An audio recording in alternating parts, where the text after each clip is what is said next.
এই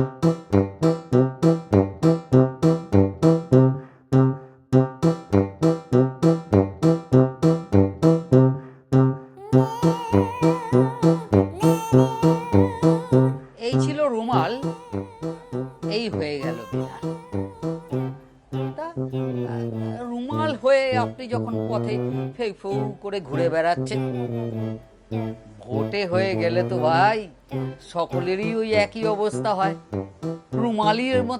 রুমালের মতোই নেতিয়ে যেতে হয়। তখন নিজেই নিজের পকেটে যেন ঢুকে যায়।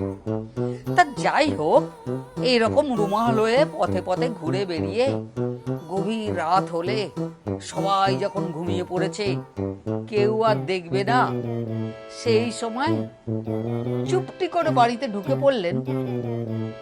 হঠাৎ দেখলেন কি তাজ্জব দৃশ্য! ঘর ভর্তি ভোট।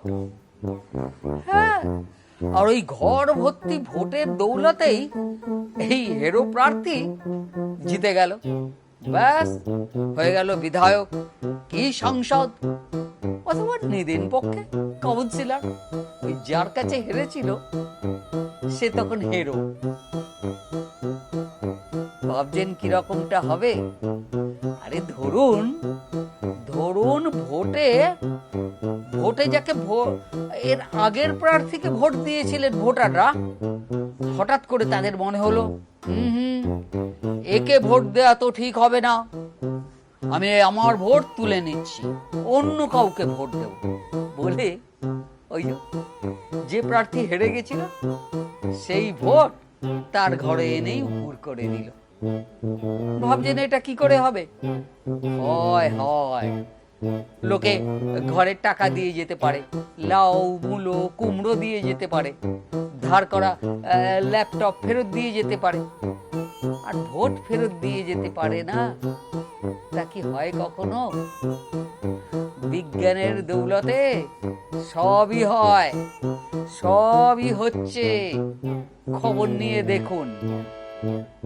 ভাবছেন কি এতদিন অবধি ছিল কি? এতদিন অবধি ছিল শুধুমাত্র ওই এমএলএ, এমপি, কাউন্সিলররাই টুক করে দল বদলু হতে পারেন। ভোটারদের দল বদলু হওয়ার কোনো সুযোগ ছিল না।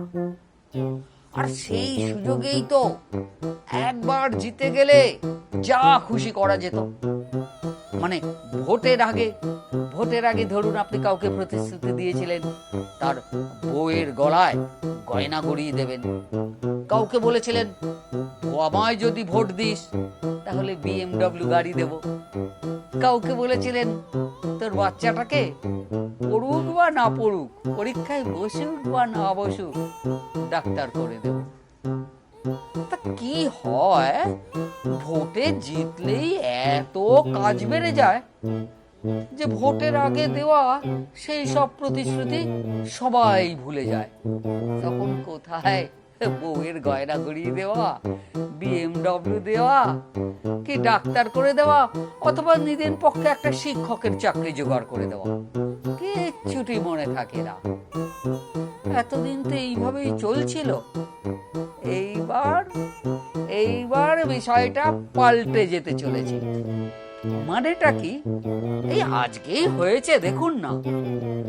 বর্ধমানের 2 ভোটার বলেছে তারা ভোট প্রত্যাহার করে দেবেন, কারণ যাকে ভোট দিয়েছিলেন তিনি কথা রাখেননি।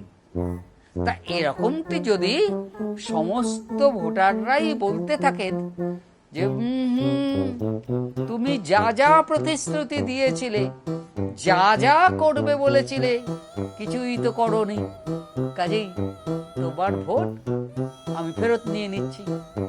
ফেরত নিয়ে কি করছে? অন্য কাউকে দিচ্ছে। তাহলে কি হলো? সেই হেরো প্রার্থী মানে যিনি রুমাল হয়ে রাস্তায় ওরকম ফেউ ফেউ করে ঘুরে বেড়াচ্ছিলেন, তিনি জিতে যাবেন, হয়ে যাবেন বেড়াল। কাজেই সাধু সাবধান। আজকের দিনে পশ্চিমবাংলায় তো দল বদলু ব্যাপারটা সবাই দেখছেন। মানে এমন অবস্থা হয়ে গেছে, ধরুন কোনো কোনো একটা দল, তার পাশে লিখতে হচ্ছে কপন্থী, খপন্থী, গপন্থী। তা অনেকে বলছেন এরকম রেটে যদি চলতে থাকে তাহলে আবার কোনো দলের পাশে না চন্দ্রবিন্দুপন্থীও লিখতে হয়। সেসব তো সবই সবই যারা ওই জিতেছেন তাদের ব্যাপার। এবার পাশার দান উল্টে যাবে, ভোটাররাই এবার দল বদলু হবে, হেরো প্রার্থীকে জয়ী করবে, জয়ী প্রার্থীকে গো হারান হারিয়ে দেবে। কাজেই মনে রাখবেন, ভোটের আগে নির্বাচনী প্রচারে একরকম অসংখ্য প্রতিশ্রুতি, হ্যান করেগা ত্যান করেঙ্গা, আর ভোটের পরেই লবডঙ্কা, সেটি আর চলবে না। আরশোলা রাদের আন্দোলন হয়েছে, আরো সব আন্দোলন আসছে, এবার শুরু হতে চলেছে ভোটারদের আন্দোলন, ভোট ফিরিয়ে নেওয়ার আন্দোলন। তখন তখন দেখা যাবে শুধুমাত্র আর বিধায়করা সাংসদরা দল বদলু নয়, ভোটাররাও দিব্যি দল বদলু হতে পারে।